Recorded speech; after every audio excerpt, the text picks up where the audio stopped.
Nós vamos abrir, irmãos, a palavra de Deus no livro do profeta Jonas, no capítulo 3, dando continuidade à nossa série de mensagens no livro desse profeta. Aqui nós lemos como Jonas vai a Nínive, obedecendo desta feita a Deus, e prega a palavra de Deus na cidade, e um grande avivamento espiritual acontece. Os ninivitas se arrependem, desde o menor até o maior, se arrependem dos seus pecados. O rei de Nínive se arrepende e Deus então, vendo o arrependimento deles, não os castiga como disse que haveria de fazer. Ouçamos a leitura, Jonas capítulo 3, de 1 a 10. Veio a palavra do Senhor segunda vez a Jonas, dizendo: Dispõe-te, vai à grande cidade de Nínive e proclama contra ela a mensagem que eu te digo. Levantou-se, pois, Jonas e foi a Nínive, segundo a palavra do Senhor. Ora, Nínive era cidade muito importante diante de Deus e de 3 dias para percorrê-la. Começou Jonas a percorrer a cidade, caminho de um dia, e pregava e dizia: ainda 40 dias e Nínive será subvertida. Os ninivitas creram em Deus e proclamaram jejum, e vestiram-se de panos de saco, desde o maior até o menor. Chegou essa notícia ao rei de Nínive. Ele levantou-se do seu trono, tirou de si as vestes reais, cobriu-se de pano de saco e assentou-se sobre cinza. Fez proclamar e divulgar em Nínive, por mandado do rei e seus grandes: nem homens, nem animais, nem bois, nem ovelhas provem coisa alguma, nem os levem ao pasto, nem bebam água, mas sejam cobertos de pano de saco, tanto os homens como os animais, e clamarão fortemente a Deus, e se converterão, cada um do seu mau caminho e da violência que há nas suas mãos. Quem sabe se voltará a Deus, e se arrependerá, e se apartará do furor da sua ira, de sorte que não pereçamos? E viu Deus o que fizeram, como se converteram do seu mau caminho, e Deus se arrependeu do mal que tinha dito lhes faria, e não fez. Até aqui a leitura da palavra de Deus.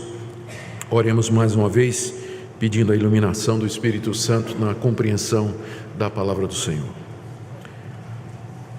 Ó Deus, nós pedimos que a exposição da Tua palavra seja instrumento Teu no esclarecimento da nossa mente, na conversão do nosso coração e no inclinar da nossa vontade à Tua obediência.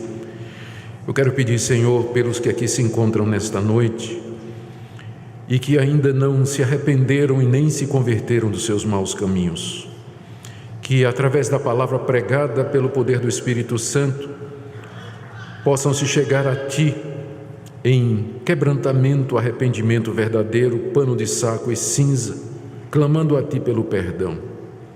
Se há filho ou filha Teus aqui nessa noite, que não estão andando de acordo com os Teus caminhos, que lhes seja também concedido o arrependimento para a vida, para a mudança e para a transformação.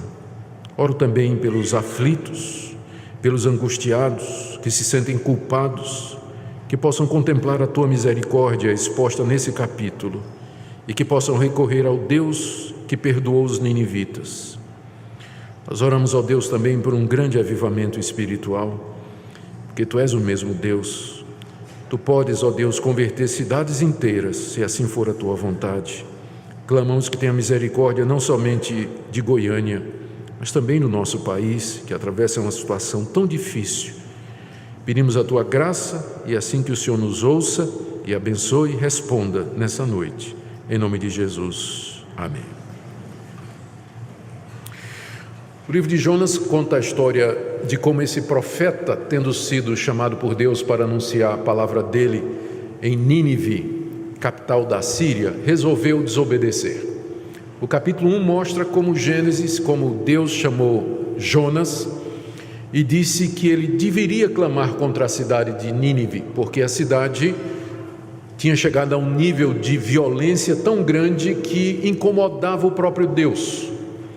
Jonas era judeu, Nínive era a capital da Síria, a Síria estava se levantando no horizonte político como sendo o poder dominador, em breve marcharia contra a nação de Israel. Jonas não queria pregar a palavra de Deus aos ninivitas, Jonas achava que Deus deveria destruir os ninivitas e não dar uma chance de arrependimento para eles. E como ele não queria ser um instrumento da salvação daquele povo que ele odiava, ele resolveu fugir para a cidade de Tarsis, que ficava no sul da Espanha, exatamente ao oposto de Nínive. Nínive, 800 quilômetros ao norte, Tarsis, 1.300 quilômetros na direção sudoeste, o que o levaria para bem longe do que Deus queria, de navio. Deus não se deixou convencer pelo profeta e foi atrás dele. E nós já vimos a história no capítulo 1 de como Deus traz Jonas de volta, dessa feita a bordo de um peixe. Ele sai no navio, volta de peixe. E o peixe então vomita, provavelmente no mesmo lugar onde Jonas pegou o barco, no porto de Jope. Eu mencionei para vocês que há uma inscrição em pedras antigas no porto de Jope, o desenho de um homem sendo lançado na praia. Alguns acham que é bem antigo e que comemora ali, ou celebra ali, marca o lugar onde Jonas teria sido lançado pelo peixe. E durante o tempo que passou no ventre do peixe, 3 dias e 3 noites, Jonas clamou a Deus. Ele reconheceu o seu pecado, buscou a Deus, e Deus foi misericordioso para com ele. Deus o perdoou, ele trouxe de volta à terra, e agora no capítulo 3 começa tudo de novo, não é? Tudo de novo. Agora um Jonas que tinha experimentado já a misericórdia de Deus, um Jonas que tinha aprendido que não dá para fugir de Deus, e um Jonas que agora está disposto, ainda que meio a contragosto, a fazer a vontade de Deus. É isso que é o capítulo 3, é o registro dessa pregação de Jonas e do arrependimento dos ninivitas, mostrando que Deus é um Deus que perdoa. Como sempre, tem pessoas dispostas a levantar dificuldades com relação ao texto bíblico. Desde o surgimento da alta crítica, ou da crítica bíblica, há cerca de 300 anos passados, na esteira do iluminismo, teólogos e estudiosos têm se dedicado a encontrar erros e dificuldades na Bíblia para dificultar ou diminuir a fé e a confiança que as pessoas têm no registro sagrado. Nós já vimos nas mensagens anteriores como as pessoas acham o livro de Jonas, vários estudiosos acham o livro de Jonas como sendo impensável, né? Um livro que fala de um homem sendo engolido pelo peixe, que fala de uma planta que nasce da noite para o dia e produz sombra, de um verme que vai lá e fere a planta e a planta morre, uma cidade inteira que se converte. Muita gente acha isso fantasioso. Nós respondemos que o problema com essas pessoas não é com o livro de Jonas, mas com Deus. Porque uma vez que nós cremos na existência do Deus da Bíblia, não há dificuldade nenhuma em aceitar esses relatos como sendo históricos. O Deus que criou os céus, a terra e o mar, e que é todo-poderoso e que faz o que lhe apraz. Mas chegando aqui nesse capítulo, geralmente 3 questões são levantadas. 2 tentando desacreditar o texto e mais uma terceira que é apenas uma curiosidade. A primeira pergunta é: qual foi a língua em que Jonas falou? Porque Jonas era judeu e os ninivitas eram assírios. Os judeus falavam hebraico e os assírios falavam aramaico. Como é que Jonas falou? De que forma ele se comunicou? E nós dizemos que basta um pouco de boa vontade para a gente achar uma resposta. Logo de cara nós podemos dizer que já de muito tempo o uso de um tradutor era extremamente comum. Na pior das hipóteses, Jonas podia ter um tradutor com ele, alguém que pudesse traduzir a mensagem. Jonas falava em hebraico e o pessoal entendia em aramaico através do tradutor.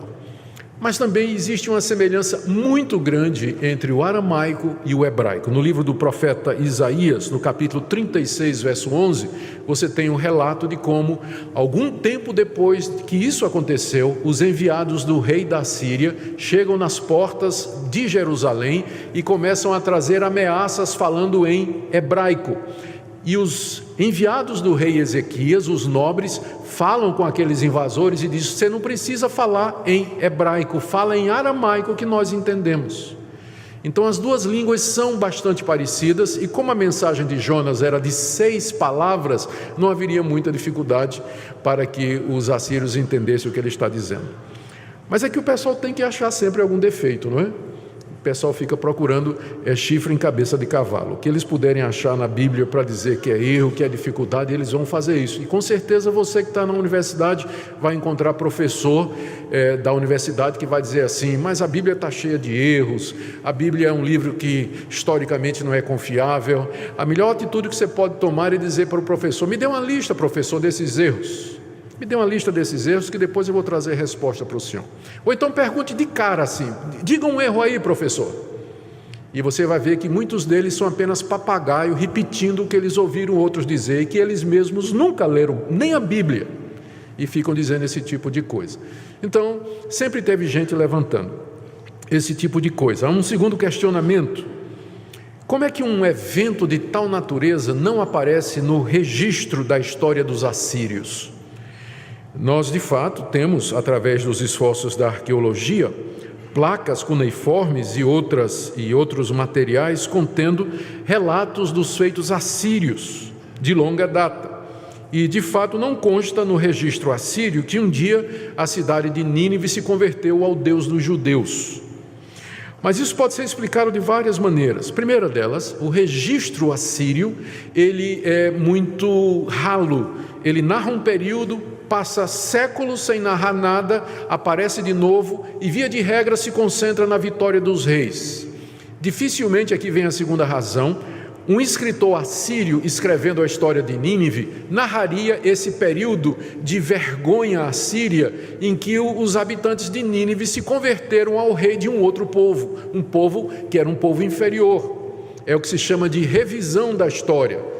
Quem escreve a história são os vencedores, e dificilmente você encontraria no registro assírio a história de como uma cidade inteira se converteu ao Deus de Israel. Da mesma forma que você não encontra no registro dos egípcios o relato da saída dos hebreus através de Moisés, escapando da servidão do faraó, a não ser menção sobre um povo chamado de Habiru, que eram os hebreus em egípcio. Há menção nos escritos egípcios a respeito desse povo que durante um tempo esteve ali, que eram pastores e tudo mais, mas nada, eles não têm o menor interesse. Até hoje é assim. Quando se relata, por exemplo, a história da Reforma Protestante, especialmente de quem escreve a história da Reforma Protestante, vai procurar dar uma interpretação, e o seu professor de história provavelmente vai nessa linha, vai dizer que a Reforma Protestante foi um movimento social. Lutero queria casar, não dava para casar na Igreja Católica, ele fez aquela movimentação todinha para arrumar uma mulher, Catarina de Bora, com quem ele se casou depois. Você vai ouvir seu professor de história dizer isso. Agora, eu acho curioso que esse pessoal fica dizendo, não está lá nos tabletes da história assíria, e esquece que esse livro tem milhares de anos. É um registro histórico também, ou não? É um registro histórico também. Porque é que só vale o tablete assírio e não vale o registro dos hebreus, da história dos hebreus. Você já viu o preconceito de cara aí, não é?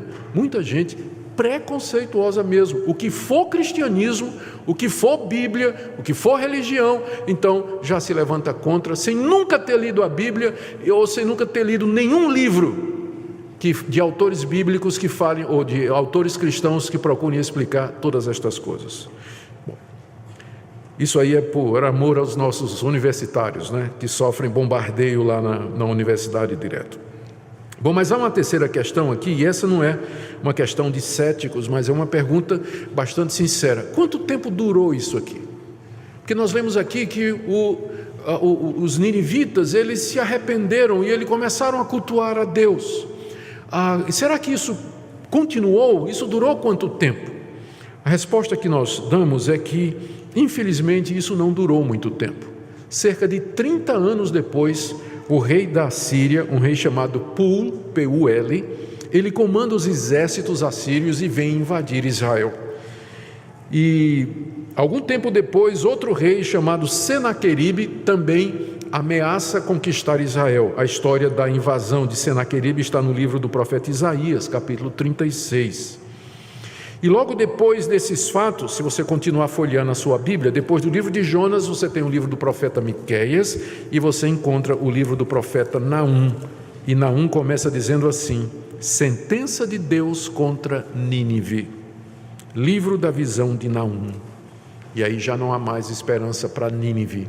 Com Naum, Deus começa a anunciar a destruição de Nínive, que aconteceu muitos anos depois, através dos persas e dos babilônicos. O que nós temos aqui foi um avivamento localizado, a misericórdia de Deus para aquela geração de ninivitas, que não durou muito tempo, mas que teve um efeito extraordinário, como nós iremos ver. Muitos avivamentos espirituais são assim, são movimentos de Deus no meio de um povo, numa determinada região, numa cidade, em que aquilo que não foi feito em 30 anos é feito em 30 dias.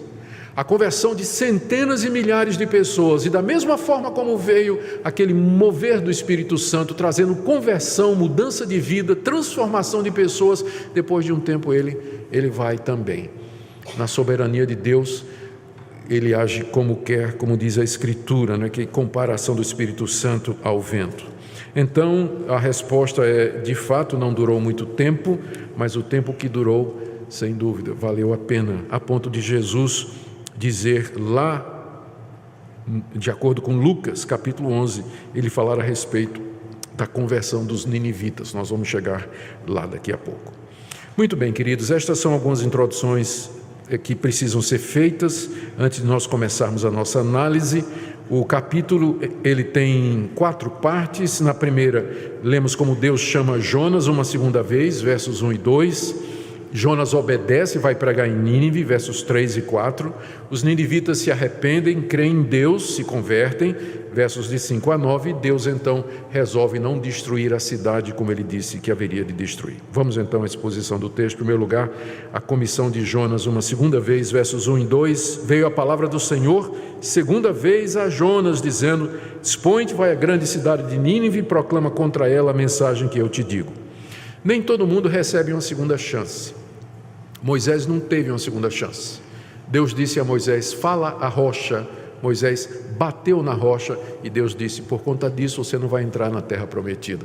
Mas aqui esse profeta mal-humorado recebe uma segunda chance pela misericórdia de Deus, porque Deus estava determinado que sua palavra chegaria a Nínive e que chegaria através de Jonas. O nosso Deus é compassivo e misericordioso.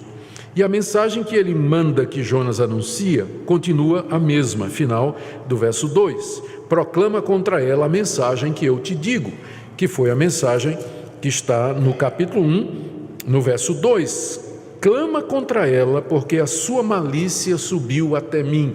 Deus queria que Jonas anunciasse aos ninivitas que Deus haveria de destruir a cidade, porque a cidade, na sua malícia e na sua violência, tinha provocado a ira do Deus Todo-Poderoso, porque Deus não era só Deus de Israel, Ele era Deus de todas as nações, e todos os habitantes da terra comparecerão diante de Deus para prestar conta dos seus atos, ou agora, durante a vida presente, ou no dia do juízo. Por isso o profeta tinha que anunciar que há um Deus no céu e que estava vendo a violência da cidade, a iniquidade da cidade, e que esse Deus estava pronto a exercitar o juízo. Era isso que Jonas tinha que pregar. E Jonas então, agora versos 3 e 4, obedece a Deus. E dessa feita ele vai pregar em Nínive. Verso 3, levantou-se Jonas e foi a Nínive, segundo a palavra do Senhor. Na primeira vez ele tinha se levantado para fugir, mas agora ele se levanta para obedecer. Esse é o efeito da disciplina. Deus nos castiga, Deus nos corrige, exatamente para nos ensinar a obediência. O profeta aprendeu, ele não está disposto a desobedecer e desafiar a Deus uma segunda vez. Ele agora vai fazer o que Deus mandou, caminha 800 quilômetros para chegar lá em Nínive, onde ele tinha essa mensagem para anunciar. O verso 3 nos dá uma descrição da cidade. A cidade, de acordo com o texto, era muito importante diante de Deus e de 3 dias para percorrê-la. A expressão muito importante diante de Deus é um hebraísmo, significa apenas que a cidade era muito grande, a ponto de que Jonas teria que levar 3 dias para percorrer a cidade, andando e pregando. A arqueologia descobriu o que resta da cidade de Nínive e confirma o texto bíblico. A cidade era toda murada, ela era cortada por um afluente do rio Tigre, que passava bem no meio. Isso mais tarde foi usado pelos persas para invadir a cidade, eles invadiram pela entrada do rio. A muralha era grossa o suficiente para colocar 3 carruagens, uma ao lado das outras. Havia construções imponentes, havia até um zoológico na cidade de Nínive. E ela é chamada de cidade rainha pelo profeta Naum, capítulo 2, verso 7. Era uma das grandes cidades daquela época e era para lá que Jonas foi enviado por Deus para pregar. E a pregação dele está aí no verso 4. Jonas começou a percorrer a cidade caminho de um dia. Ele ia levar 3 dias para cumprir a missão dele. Então, no primeiro dia ele começou e pregava e dizia: ainda 40 dias e Nínive será subvertida. Essa era a mensagem do profeta, 6 palavras: ainda 40 dias e Nínive será subvertida. Ainda 40 dias e Nínive será subvertida. Agora imagine o profeta parando na esquina, chegando no mercado, aquele homem estranho, o hebreu, não é? Alguns historiadores, alguns pesquisadores até especulam que ele, por conta do tempo que ele passou no ventre do peixe, o suco gástrico, não é? Teria descolorado a pele dele, não é? Era aquela figura meio asquerosa de você olhar assim, todo manchado, não é? E aquele homem passando pela cidade e dizendo: 40 dias e Deus vai subverter a cidade. Daqui a 40 dias o Deus de quem eu sou e a quem sirvo vai destruir esse povo por causa da sua iniquidade. E esse homem começa a pregar pelas ruas da cidade. Durante um dia ele faz isso aí. Havia alguma coisa na mensagem de Jonas que deu a entender aos ninivitas que havia a possibilidade do perdão.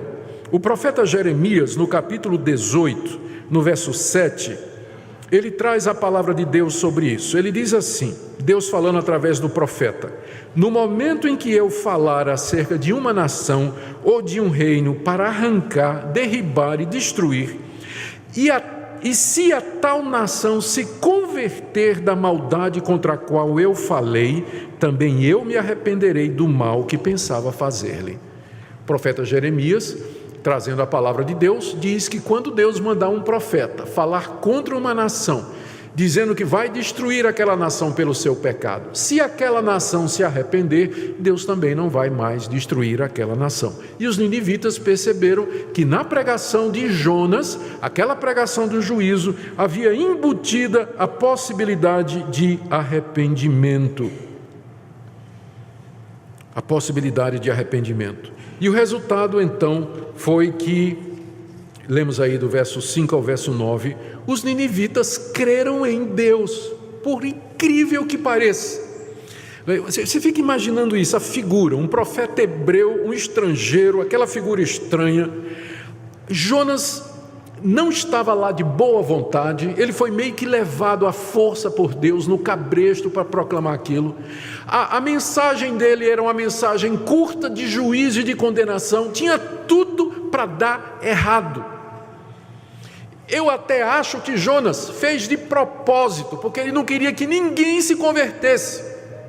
Ninguém, ele queria que Deus destruísse a cidade. Agora imagine um pregador que não quer que ninguém que está ouvindo ele se converta, que ninguém acredite no que ele está dizendo, porque ele quer que ele quer que a mensagem dele seja a base do julgamento de Deus. O povo ouviu e não se converteu, Deus vai tacar fogo do céu.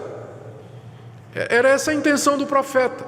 Ele não tinha o menor amor por aquele povo, não tinha o menor amor por aquele povo. Incrível que Deus usou o profeta, a mensagem, a situação e aquelas circunstâncias, e os ninivitas creram em Deus. A gente quando as pessoas falam de avivamento ou da bênção de Deus, infelizmente às vezes o foco é o pregador, é o pastor, é o avivalista, como se a conversão de pessoas e a transformação de vidas fosse alguma coisa que dependesse da unção, é um nome que o pessoal usa muito, unção do pregador, é um pregador ungido. Jonas não tinha unção nenhuma, a unção do peixe, só se foi, né? Ele chegou lá fedendo a peixe, era a única coisa que Jonas tinha. Aí nós ficamos exaltando a unção, fulano de tal ungido, tem um poder e tem uma autoridade, e a gente esquece histórias como essa. Isso aqui foi o maior avivamento do Antigo Testamento, e Deus usou um profeta mal intencionado, mal-humorado, com a mensagem de juízo e de condenação, falando numa língua meio que enrolada, estranha, para um povo estrangeiro. Por quê? Porque Deus quer deixar claro que a glória é dele, que a glória não é de pessoa nenhuma, não é de pregador nenhum, não é de ungido nenhum, mas é Deus quem converte, quem Ele quer e da maneira que Ele quer. É claro, nós não vamos desprezar os meios. Nós vamos orar, nós vamos nos preparar, vamos ter certeza que estamos anunciando a palavra de Deus pelos motivos corretos. Ainda assim, mesmo depois de termos feito tudo isso, nós ainda continuamos incompetentes e inúteis diante de Deus. Ele usa quem Ele quer. Esse é o nosso Deus, porque a glória dele, Ele não vai dividir com ninguém. O verso 5. Os ninivitas creram em Deus. Eles creram no Deus de Jonas. Creram que o Deus de Jonas era o Criador dos céus e da terra. Creram que o Deus de Jonas era maior que os deuses deles. Os assírios tinham muitos deuses, mas agora eles creram que esse Deus era superior. E era um Deus que era poderoso para cumprir o que Jonas estava dizendo, ou seja, a destruição da cidade. Essa expressão no final do verso 4, Nínive será subvertida, é a mesma expressão que aparece no livro de Gênesis, quando diz que Deus, depois que Ló saiu com sua família de Sodoma e Gomorra, Deus subverteu a cidade de Sodoma e as cidades da pradaria, as cidades vizinhas, descendo fogo do céu e enxofre. Era isso provavelmente o que Jonas estava anunciando.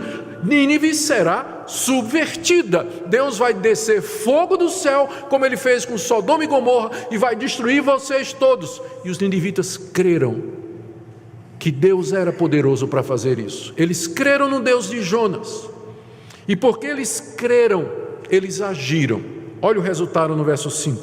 Eles proclamaram um jejum. O jejum era uma atitude que os orientais costumavam tomar para demonstrar o quebrantamento, a tristeza, o luto que passava no coração deles.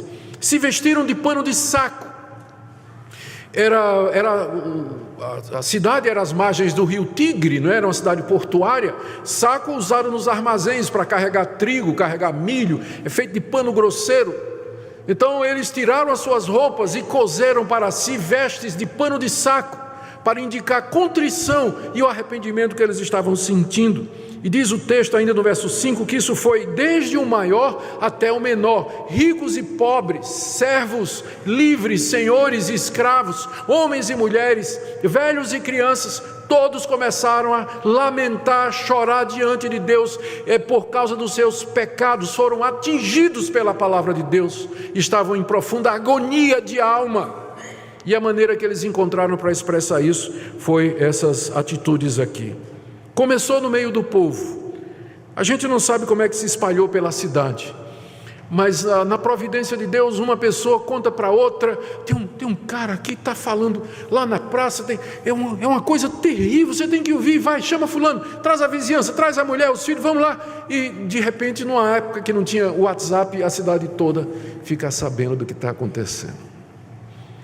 A cidade tinha em torno de 500 a 600 mil pessoas, só de crianças era 120 mil. E houve esse movimento extraordinário. Queridos, através da história da igreja, nós lemos de coisas acontecendo desse tipo. Nós lemos de acontecimentos assim, por exemplo, na Inglaterra, durante o chamado Segundo Grande Avivamento, quando cidades inteiras se converteram, fecharam bar, fecharam prostíbulo. Os comerciantes que vendiam cachaça foram à falência, tiveram que vender outra coisa. Há relatos de história recente nos Estados Unidos da América do Norte, há relatos na África do Sul. Nós estivemos, a minha esposa e eu, lá na região do grande avivamento entre os Zulus, que aconteceu em 1966, 67, durou cerca de 10 anos, milhares de Zulus se converteram. Estivemos no templo construído para 10 mil pessoas lá. De vez em quando a gente lê a China, pode ler a vida de Hudson Taylor na China, ele vai contar, tem lá relatos de conversões de cidade inteira, regiões inteiras, e Deus agindo e trabalhando. Não é a única forma de Deus fazer, mas de vez em quando na história Ele faz isso. Você pode ler o relato do que aconteceu no país de Gales, por exemplo. Há muitas histórias de como, de repente, na misericórdia de Deus, o seu poder vem sobre o seu povo. Pode ler a história. Há um livro que eu tive o privilégio de prefaciar e colocar para tradução, o Pentecoste coreano, que narra o grande avivamento na igreja presbiteriana em 1910, na Coreia, que fez com que a igreja presbiteriana da Coreia seja hoje uma das maiores igrejas presbiterianas do mundo. Lá na Coreia chega até a bater a Assembleia de Deus. Já pensou nisso? Um lugar onde a igreja presbiteriana é maior do que a Assembleia de Deus? Coreia. Um grande avivamento que aconteceu lá. Então Deus pode fazer isso, Ele continua sendo o mesmo Deus, é a ação poderosa do Espírito de Deus. Os ninivitas creram em Deus, e nós estamos falando aqui de avivamento verdadeiro. Não confunda avivamento com louvorzão, com reunião de cura, com show gospel. O pessoal costuma chamar isso de avivamento, e avivamento não tem nada. Avivamento é crer em Deus, mudança de vida, é jejum, pano de saco, quebrantamento e arrependimento. É isso que é avivamento. Que muda, que transforma. É isso que nós queremos. É isso que nós queremos. Começou no povo, verso 5, e chegou no rei, verso 6. Chegou esta palavra, foi traduzido como notícia, mas no hebraico é palavra. Chegou esta palavra, a palavra de Deus, trazida por Jonas ao rei de Nínive.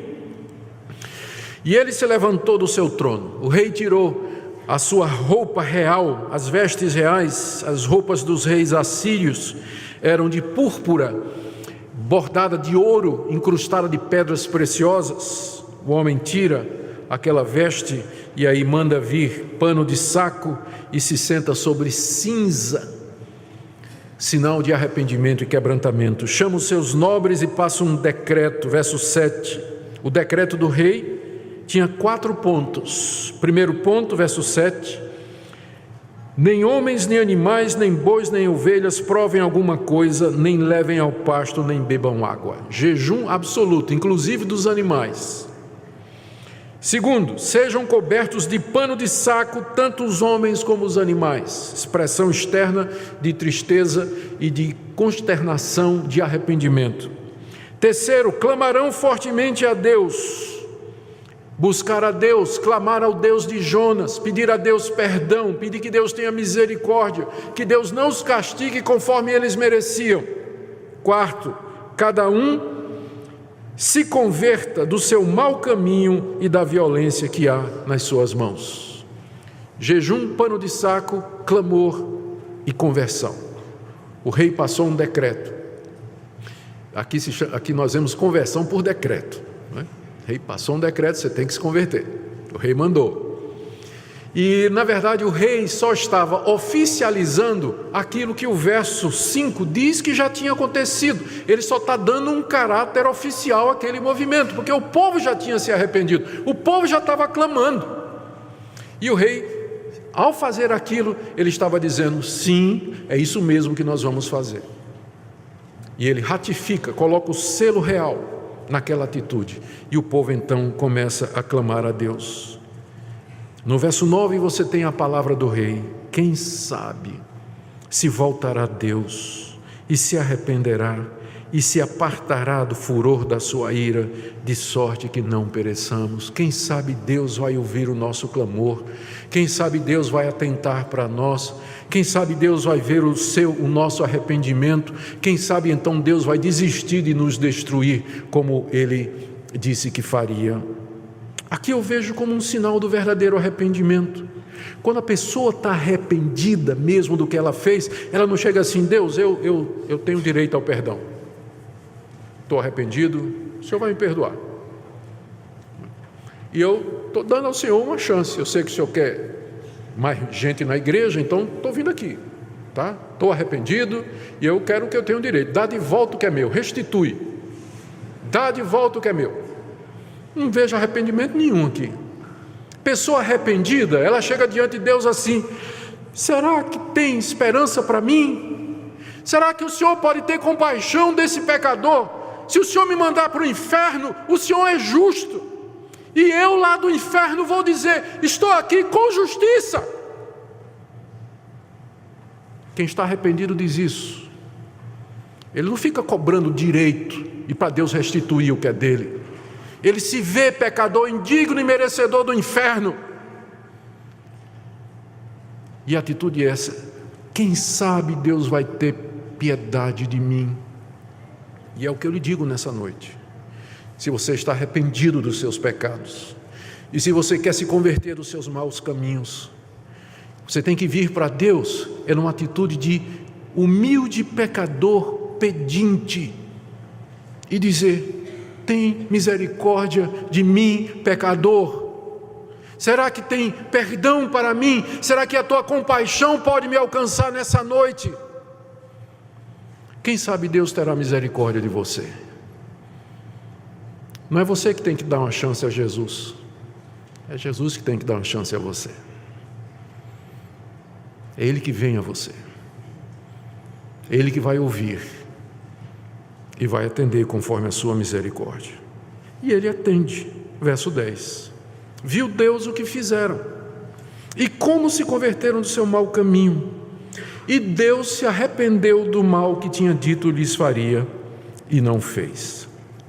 Deus aqui contemplou a situação dos ninivitas. Perceba no verso 10 que o que fez Deus se arrepender do castigo que Ele disse que traria sobre o povo foi uma daquelas 4 coisas. Adivinha qual foi? As 4 coisas que o rei mandou fazer: jejum, pano de saco, clamor e conversão dos maus caminhos. O que foi que Deus viu e que levou Deus a mudar de ideia? Verso 10: viu Deus o que fizeram, como se converteram do seu mau caminho. Que você pode jejuar, pano de saco, sentar na cinza, clamar, mas o que vai indicar o verdadeiro arrependimento é a conversão dos maus caminhos. É você largar, é você mudar de vida, é você parar esse tipo de comportamento, é você romper com as amarras do pecado. É isso que Deus vai ver. E Deus viu como eles se converteram, e Deus disse: eu não vou mais destruir vocês. É claro que o arrependimento de Deus aqui é uma forma da Bíblia descrever a atitude de Deus. Nos relacionamentos de Deus com o homem, a Bíblia sempre se refere a Deus em termos humanos. Deus se arrependeu, Deus se entristeceu, Deus mudou de ideia, Deus disse que faria e não fez. Mas do ponto de vista da eternidade, tudo isso já estava nos planos de Deus, Deus usando as causas secundárias, o arrependimento humano, para realizar o plano que Ele já tinha estabelecido desde a eternidade. Então ninguém precisa ficar nervoso porque a Bíblia diz que Deus se arrependeu. É apenas a maneira da Bíblia dizer de que se nós fizermos o que Deus diz que Ele quer que nós façamos, Ele vai nos tratar de acordo com isso. Se nós mudarmos de rumo, Ele também vai nos mudar o tratamento de acordo com aquilo que Ele disse. Quem viver no caminho do pecado receberá o juízo de Deus. Mas se você se arrepender e mudar, Deus não vai destruir você, Deus vai perdoar você e vai recebê-lo como filho. É assim que Ele lida conosco, e foi assim que Ele lidou com os ninivitas. Deus perdoou aqueles pagãos e não destruiu a cidade. Passaram 40 dias, não é? E ficou claro que a destruição não viria. Diz aí, né, porque diz aí o verso 40 que Deus não os destruiu. Como é que os ninivitas souberam que Deus não haveria de destruí-los? Eu acho que eles esperaram os 40 dias, não é? E durante 40 dias aquele clamor, aquela tristeza, aquele quebrantamento, jejum, aquela tristeza. Quando chegou os 40 dias, não é? 2 reações diferentes. Os ninivitas começaram imaginando eu, pular de alegria, né? Porque viram que Deus não ia destruir mais, e Jonas ficou trombudo. Não gostou. É o que nós veremos no capítulo 4, né? Mas os ninivitas devem ter pulado de alegria, de felicidade, de gozo, de regozijo, adorando esse Deus misericordioso e bom. O Senhor Jesus está lá nos evangelhos, mas eu vou escolher aqui o evangelho de Lucas, capítulo 11. O Senhor Jesus, séculos depois, usaria a conversão dos ninivitas como sinal. Lucas capítulo 11, verso 29. Como afluísse as multidões, passou Jesus a dizer: essa geração perversa pede sinal, mas nenhum sinal lhe será dado senão o de Jonas. Porque assim como Jonas foi sinal para os ninivitas, o Filho do Homem será para essa geração. A rainha do sul se levantará no juízo com os homens dessa geração e os condenará, porque veio dos confins da terra para ouvir a sabedoria de Salomão, e eis aqui está quem é maior do que Salomão. Ninivitas se levantarão, atenção aqui, ninivitas se levantarão no juízo com essa geração e a condenarão, porque se arrependeram com a pregação de Jonas. E eis está aqui quem é maior do que Jonas. No dia do juízo, aquela geração de ninivitas aparecerá ao lado do Senhor Jesus e serão testemunhas de acusação contra todos aqueles que, ouvindo a palavra de Cristo, desde os dias de Cristo até o dia de hoje, não se converteram dos seus maus caminhos, não se arrependeram. Naquele dia quem vai lhe julgar são os ninivitas, aqueles pagãos idólatras que se converteram com a pregação de Jonas. E agora, eis que está aqui entre nós, pelo seu Espírito, pela palavra, aquele que é maior do que Jonas, o próprio Senhor Jesus, que nos fala pela sua palavra. Que nos fala pela sua palavra e nos chama ao arrependimento e à mudança de vida. E eu não posso terminar a não ser lembrando esses pontos aqui, queridos, diante dessa passagem, que a salvação de fato é do Senhor. Esse é o tema do livro de Jonas. A salvação é do Senhor. Ele salva, Ele transforma, Ele muda, e Ele está disposto a receber pecadores arrependidos. E eu quero dizer a você que sem arrependimento não há vida eterna. Sem arrependimento não há perdão. Sem arrependimento você não entrará no reino dos céus. E quem nos diz isso é aquele que é maior do que Jonas, que nos convida. Da mesma forma como ele perdoou Jonas, ele está disposto a perdoar pecadores como eu, esse pecador aqui. E como você, como vocês, pecadores, ele está disposto a perdoar. Se no fundo do nosso coração nós reconhecermos o nosso pecado, a justiça do juízo de Deus, confessarmos esse pecado e dissermos a Ele: tenha misericórdia de mim, eu quero servir ao Senhor a minha vida, me perdoe, me ajude a viver uma vida santa e uma vida reta para o Senhor, a virtude no sangue do Cordeiro, para perdoar pecados e transformar pecadores. Ouça o apelo que lhe chega nessa noite através da palavra de Deus. Que Ele tenha misericórdia de nós. Oremos.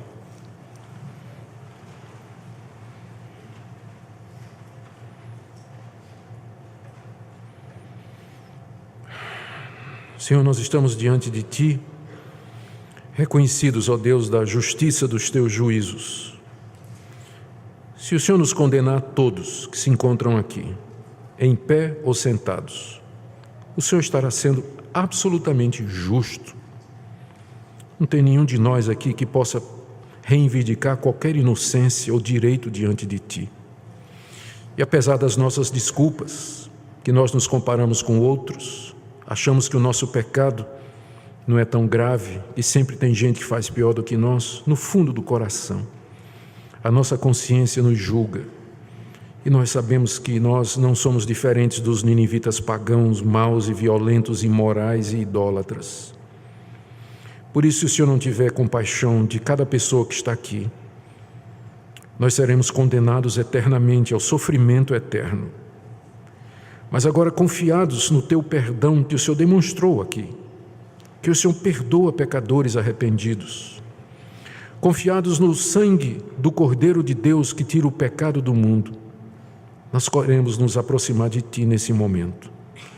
Se há alguém aqui nessa noite, Senhor, que ainda não se reconciliou contigo, alguém que anda na dureza do seu coração, na incredulidade da sua mente, cegado, Senhor, pelo seu pecado, pela sua arrogância, ó Deus, tenha misericórdia, tenha misericórdia. Pedimos, ó Pai, que o Senhor use de graça e favor para com todos nessa noite, consola os abatidos, os aflitos, os que tremem da Tua palavra, ó Deus, e usa-nos para a Tua glória. É o que nós pedimos em nome de Jesus. Amém.